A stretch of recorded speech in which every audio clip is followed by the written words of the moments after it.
Hey, this is Joe Bakhmutsky, and welcome to Simplify Cancer podcast. Look, I know that cancer changes the way you look at things, the way you think about the future, even the way you see yourself. But even when things are tough, there is still the light at the end of the tunnel. You can make it through and have the life that you want despite cancer. And look, that's what I'm talking about today with my new friend, Jim Adams. Jim's had this incredible journey, but he's made it through, and now he has an opportunity to reflect on this experience.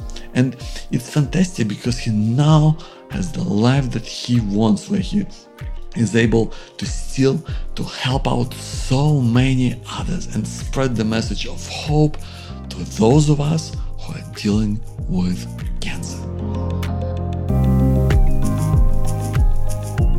Jim, I'm super excited to be talking to you because I found your podcast and it just really speaks to me because, this is where I'm from. So, Jim, I really want to, first of all, really start with your life before cancer. Tell me, what was that like? Let's see, what was it like? Well, I was diagnosed. It was back in 1991, and I had a real rare form of testicular cancer. It was called non-seminoma germ cell testicular cancer.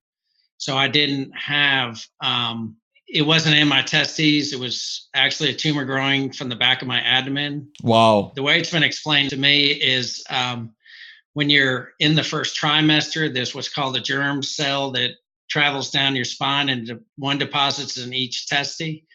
Well, for some reason, one didn't make it all the way down and it didn't deposit in one of my testes. And for some reason at 25, it just started growing from the back of my abdomen.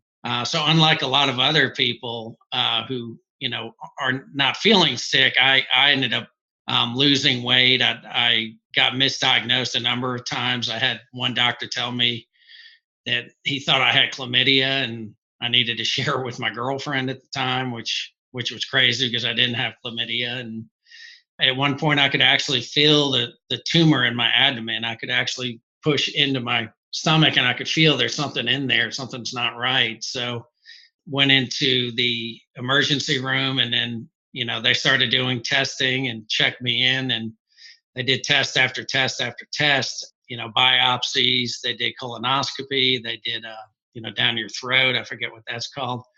They couldn't figure out what it was, so they ended up doing exploratory surgery. And then the way it's described is this tumor has what's almost like a yolk sac on it.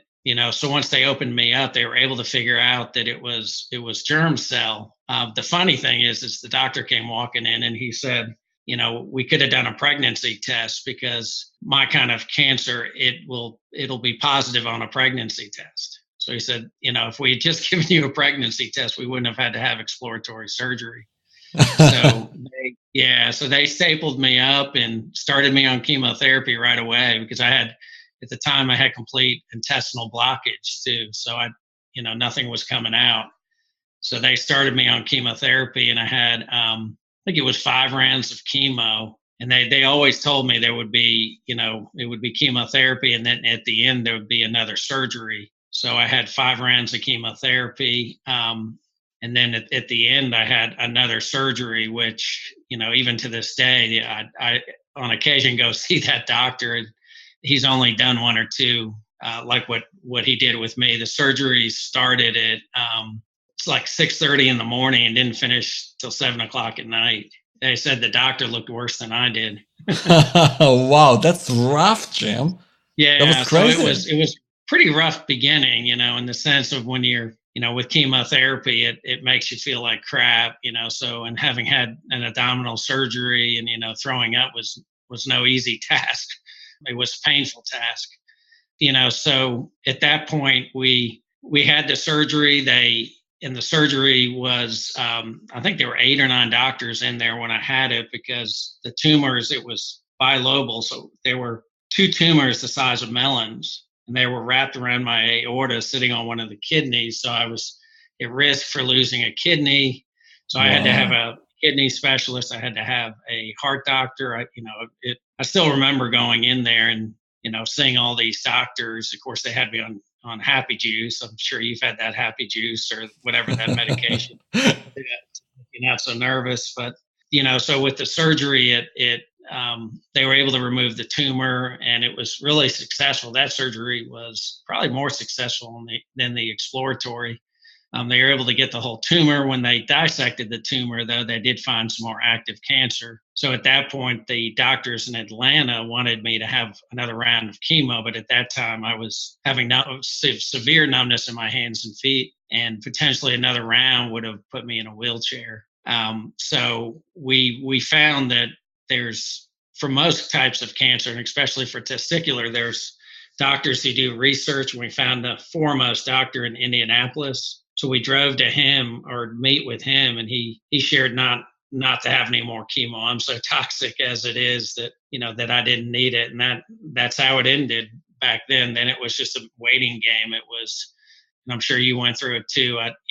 Every other week testing, scans and blood tests, and then it became once a month, and every other month, then every 3 months, then every 6 months, and then 5 years out, they told me I didn't need to come back, but I would come back typically every other year for another 10, 15 years. Now, I haven't been back to the oncologist in about 2.5 years, but every once in a while, I'll go back and get the blood work and stuff just for, just to keep myself not nervous or not, thinking about it. Because I think in some of your podcasts, it's mentioned, whenever you have an ache or pain, I'll sometimes jump to conclusions that, oh God, it's coming back. What's going on? So, but it's been, it was 1991, so it's 28 years since. Wow. Since I went through that. That's an amazing journey you've had. So, and do you remember, I want to just go back for a second because you had such a full-on experience. But do you remember what it was like, what was going through your head? Like, they've opened you up and now they're telling you you've got cancer. What was that moment like? Well, it just kind of brought everything to a standstill. When I was diagnosed, there was a special lady at the hospital I was at. Her name was Betty Castellani. And while I was in the hospital, she came to visit, and she ran the support group, so she invited me down actually invited the whole support group to visit me in the hospital room. So they all came in and sat down and shared their stories. And that was pretty quickly. So it made a big difference, because hearing the stories of other people and seeing that they were doing well and they were healthy. And that's a support group I've been involved with for, since the beginning. Some of the same people I've been interviewing on my podcast. So there was a lot of fear. There was, I kind of just lived in the moment, though. I mean, I remember Betty sharing with me that she thought I was doing really well because I was able to, kind of stay in the moment, not worry too much about my future or, what would I be able to have kids? Would I not be able to have kids? I mean, when I was going through the chemotherapy, the doctor came in and, wanted me to give a sample to be able, to put some sperm away. And there was no way I could do that at that time, not after having, abdominal surgery. So, and then we actually had some hope, and we thought, that I could have kids. And then we found out that I couldn't because of a special test I had. They did a radioactive test. We actually went through 5 rounds of what do you call it? IVF? Yeah, IDF. And then at the end, they did the test and determined that my sperm wasn't healthy. It had been impacted from the chemotherapy. So, but we do have a little boy. Well, he's not little anymore. He's 15, but we adopted, and he's 15. So he keeps us busy. It's so great to hear that, man. Yeah. So adoption has been wonderful. When we found out my wife had issues too. And, at that point it would be donor egg, donor sperm. And so we decided to adopt, and that's worked out really well. So, but I'll get back to what you asked. At that moment, it was just a lot of fear, a lot of, what's going on. And, it was just a tough time to go through. Yeah, absolutely. And I think, you're talking about your support group, and I've heard that on some of your podcasts as well. I think that's so incredibly powerful. Just, I think like you mentioned, it's having people there who've been through it, who know what it's Hmm. like, and like kind of looking at them going, I can be that way. That's so powerful, isn't it? Yeah, yeah. And then we had the group still gets together. They meet every other Monday night, but there's like 100 people in it, and yeah, and we would talk about life, and they all actually the woman I was talking about, Betty Castellani, actually married my wife and I and baptized my wife and son. Wow. So we would get together, we would have fun trips together.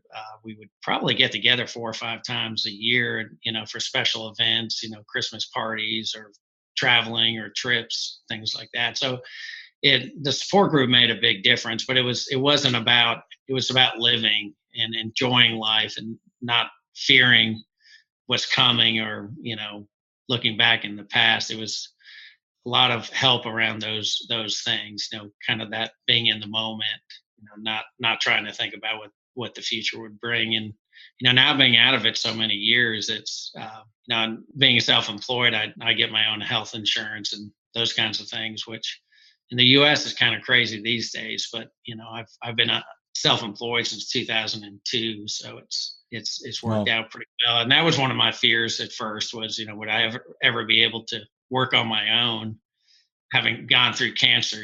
Would I be required to work someplace where I could get coverage or insurance?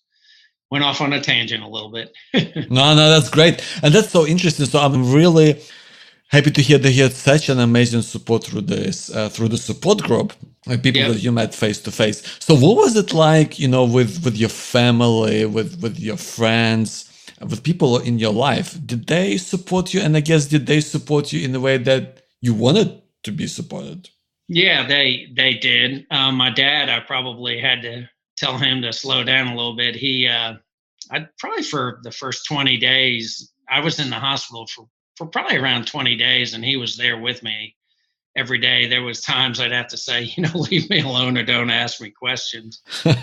We would end up watching sports, which would make it easier because he wouldn't be focused on me or asking questions. But yeah, he was helpful. I had some friends, who came and visited me when I was in the hospital, and that was neat.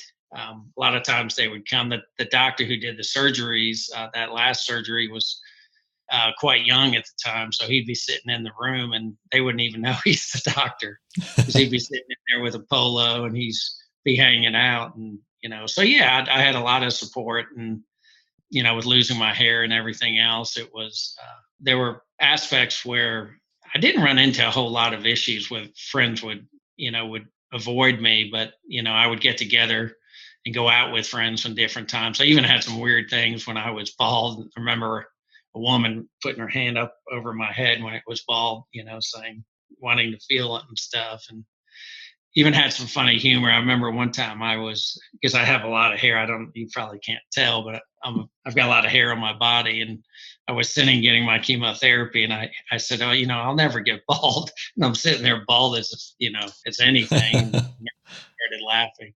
So I also had a lot of good nurses, and a lot of, I got a lot of help. I think we were lucky at that time. The Cab Medical Center in Atlanta was considered one of the best places to go through what I went through.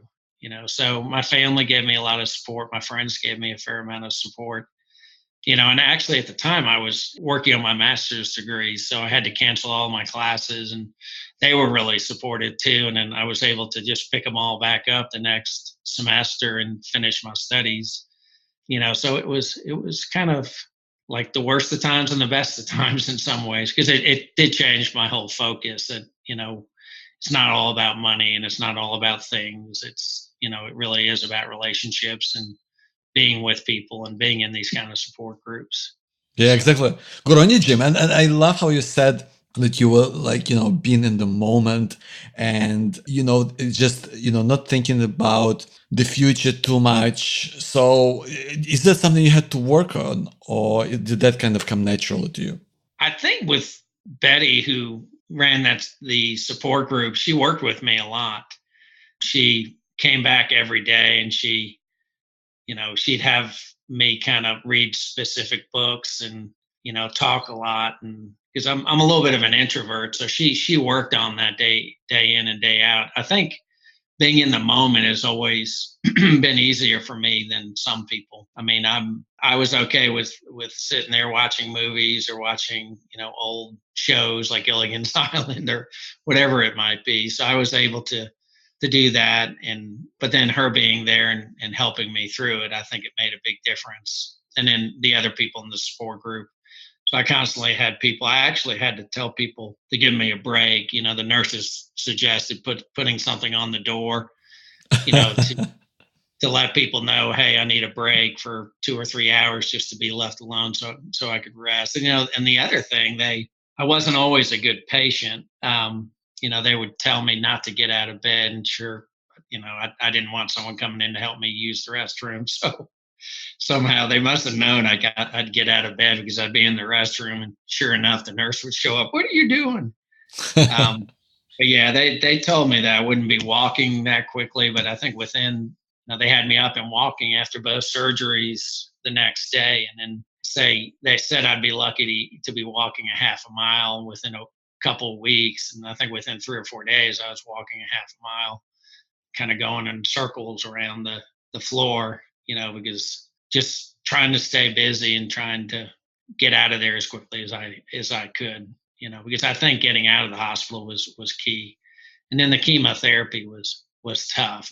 I mean, I remember a couple of instances. I don't know if you had chemo or you had radiation, but I had a couple of instances where, wow, I'm feeling a lot better. I think I'll go get something to eat. I love pancakes, so I'd go get pancakes, and I was in the restaurant at about 10 or 12 bites, and I was like, oh man, the nausea just hit me. I had to bolt out of the restaurant and take care of business, and had a couple of instances like that. The chemotherapy was pretty rough. Yeah, yeah, exactly. I think it's I went through that experience as well, just kind of pushing yourself a little too much if you get a little overconfident. And for me it was also like I remember going for a walk, and I think I was on my third round or something. I was like, oh, I'm feeling pretty good, I'll go for this walk, or like to this little garden around the hospital. And I remember just feeling so whacked out. I was just going, how do I make it back? Yeah, yeah. So I think those moments, yeah. Or just having people over. I think like you mentioned, right? Like where, I would get really tired by the time it would be 7 p.m. or 8 p.m. and I'd be having someone over and I'd be really not feeling like talking to them. I just really feel like just having some rest. So yeah, I think it's so important to really not to push yourself too much in terms of your energy levels, right? Like just being kind of taking it easy. Oh yeah, without a doubt. So one thing you mentioned is that, it's just cancer really changed the way you look at life. It changed your priorities, things that are important to you, things that you really care about. So can you talk about that?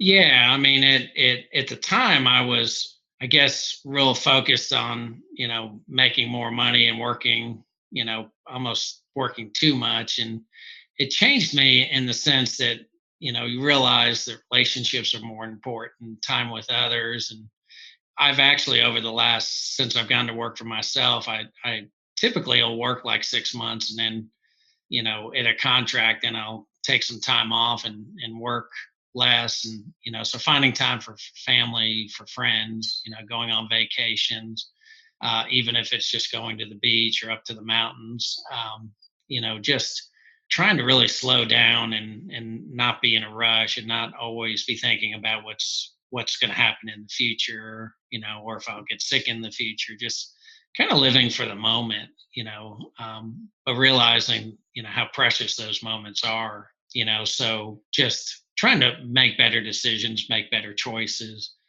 do what I want to do, but, not do the things I don't want to do or take the jobs I don't want to take. Of course, that's more difficult than it sounds, but I guess small changes over time, and trying to stay focused. And I'm kind of rambling a little bit, but and it being so many years, I think I was better at it early on. I went, the first 10 or 15 years after the cancer, I was more involved in the support group. Then I kind of lost track. And now in the last 2 or 3 years, I'm trying to get more involved and want to, get back to some of those things I was learning before. So that's about it. I don't know if I really answered your question or Yeah, went off. absolutely. And so, like now that you look back on it, because you're in a great position. All of this stuff is behind you, and you live in your life the way you want to live your life. Has your perspective on things and your experience, has that changed over time? Yeah, I mean, I think it's changed quite a bit. And recently, it's getting back into more of a healthy spiritual environment, and then realizing that it's not religion and spirituality; they're really supposed to be the same thing. And then also bringing in science with spirituality and religion. I'm a real fan of Richard Rohr. I don't know if you've read any of his stuff or listened to any of his stuff, but there's been a lot of talk about how spirituality and religion are kind of coming together with science and understanding that, it's those spaces that we can't understand, either when we go really small, like in macrobiology, or go really large when we're looking at the cosmos, that there's so much more there that we don't understand. And now science is kind of giving new hope to things that we didn't have a whole lot of hope with before. One that I talk about on my site that I also like to read and I like to watch his stuff is Bruce Lipton with his Biology of Belief. I don't know if you've looked at any of that, but he does a lot of talks on the relationship of how we feel and who we are and how we interact with our environment is so key to our health. And he actually talks about too that that there is something with cancer in relation to us being disconnected from spirituality, being disconnected from our environment and relationships, that can make a difference both in getting cancer and then also recovery from it. So I feel it early on. I was just kind of going along, and then now in the last 4 or 5 years, digging deeper into stuff like meditation and spirituality, and those things have kind of brought me back to wanting to help people who have been diagnosed with cancer recently. I've also noticed so many more people being diagnosed. I don't know what it's like in Australia, but it seems like every day I hear someone else being diagnosed with cancer. So yeah, I kind of want to help others and help them to deal with it and understand that there's a lot of hope. There's a huge chance. In my cancer support group, I've seen people who have been given very small chance of survival who have done really well, and I've seen the opposite. I've seen people who have cancers that are very curable that pass away after a year or two, and the only thing that I've noticed with those individuals is how they're taking care of themselves, how are they doing things like spirituality and meditation, and are they in good relationships? Are they communicating with others? It really does make a big difference. So. Wow, that's such a great point you make. And also I just want to pick up on that you brought up the word hope. And that's obviously part of the name of your podcast. Can you talk about how did that come about, and why is that important to you, and and the title as well? In the cancer support group I was a part of, or I'm still a part of, every year we would do a fundraiser. It was called the Hope Tree. And then we would also in our group talk about, how hope was so critical to your success or to your survival. So those teachings from Betty many years ago, and then getting together with some of my other cancer support people and realizing a lot of them, at the time when I was going through it, I was 25, but a lot of them were in their 40s and 50s. So now they're in their 70s and some even in approaching 80. So I realized my time to do these interviews with them was limited. So I wanted to kind of share their stories with others, and then it kind of grew from that. Then I decided to look a little deeper, about what can make a difference, what can give people hope, to realize it's so much more than just dealing with the cancer. Your ability to survive the cancer relates not just to your treatment, but also having faith in your treatment. So it's a combination of both. And then hearing other stories and realizing, wow, this other person who's had 4 or 5, any number of years of survival, with cancer, and now is living beyond cancer and actually living an even happier life than before cancer. A lot of the people in my cancer support group, they made significant changes in their lives. I was only 25, but several of the other people, they ended marriages that were unhealthy. They changed careers.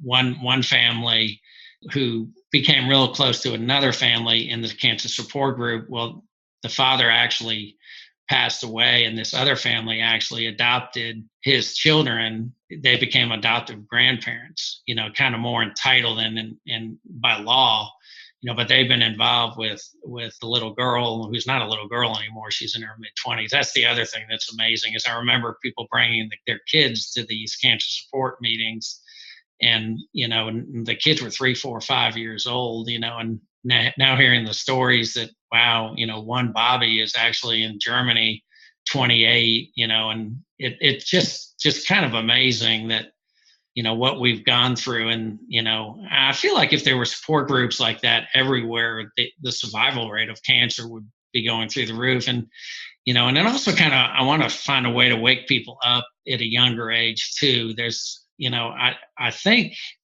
if we live healthier lives, and it's important what we eat, it's important, having relationships, all these different things, and it can make a difference. One, not getting cancer in the first place, and then also, recovering quicker from cancer, and also never getting a recurrence.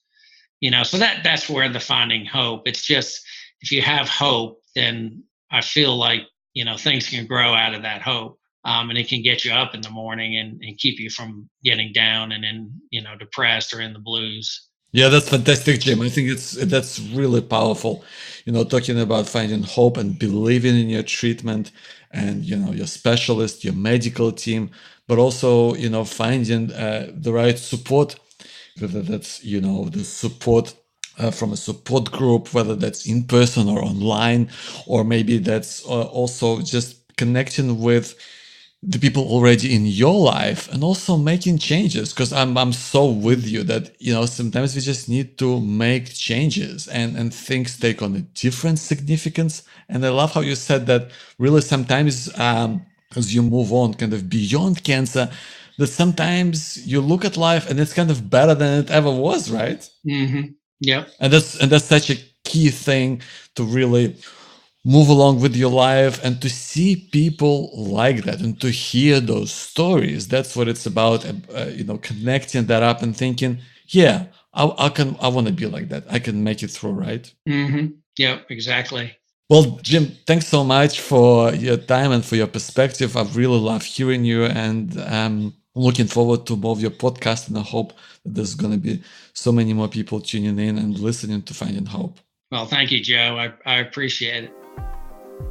Hey, this is Joe Bakhmutsky, and thanks so much for listening. Listen, I just want to take a moment to really thank you for your time, because I know that it's precious, but also I want to congratulate you. I really want to congratulate you on listening to this podcast, because as we both know, cancer is incredibly hard to deal with, and you don't want to go it alone. You want all the support and all the advice that you can get to stay on top of it, to stay on top of your worries during cancer. So I want to tell you about the tools that I have available on my website on simplifycancer.com that can really help you. So all of these tools are available under the tools menu on simplifycancer.com. So tool number 1, that's the first visit oncologist checklist. So if the word oncologist bothers you, like I know it really freaked me out, if you are worried about your first appointment, as we all are, then this can really help you with some key questions that you want to ask. The key thing, of course, is having a list like this means that you won't forget something important, which is easy enough to do when you've got a million things going through your head. Plus, it's a handy PDF, so it's easy to print and write down all the answers so you don't forget. So then there is the outcome map. Like, this is a really simple but really powerful tool that I have developed to help you deal with worries about something specific, something that's bothering you right now. So maybe you're waiting for your test results and your mind's off running in a million different directions. Or maybe you've got an ache or pain and you don't know what it is. Like, is it cancer? Is that a side effect from treatment? Or maybe is that something else altogether? So it will kind of help you to put it all together so you can get a bird's eye view and decide how to best deal with it. Number 3 is mastering your emotions during cancer.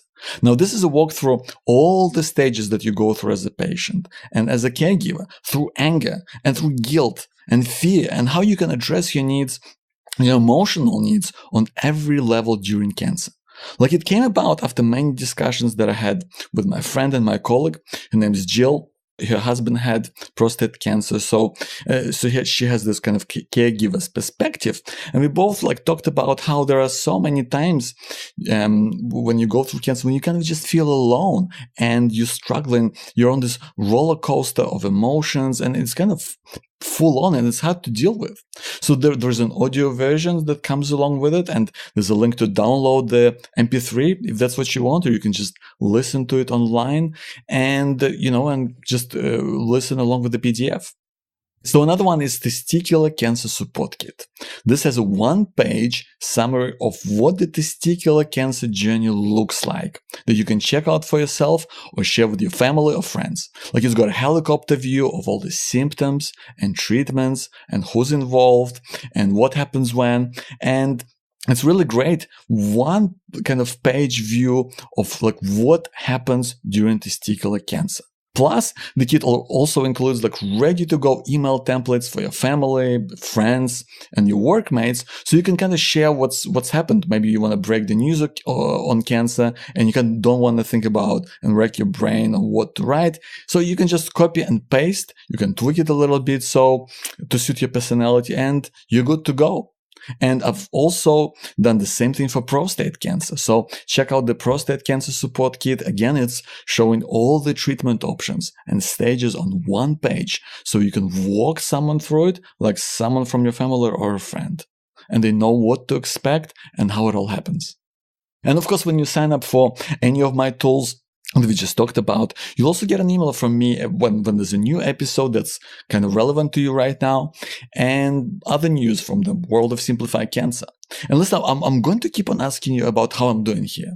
I mean, are you getting what you're looking for? Was there something in particular that really made sense to you? Or is there a question that you want to ask?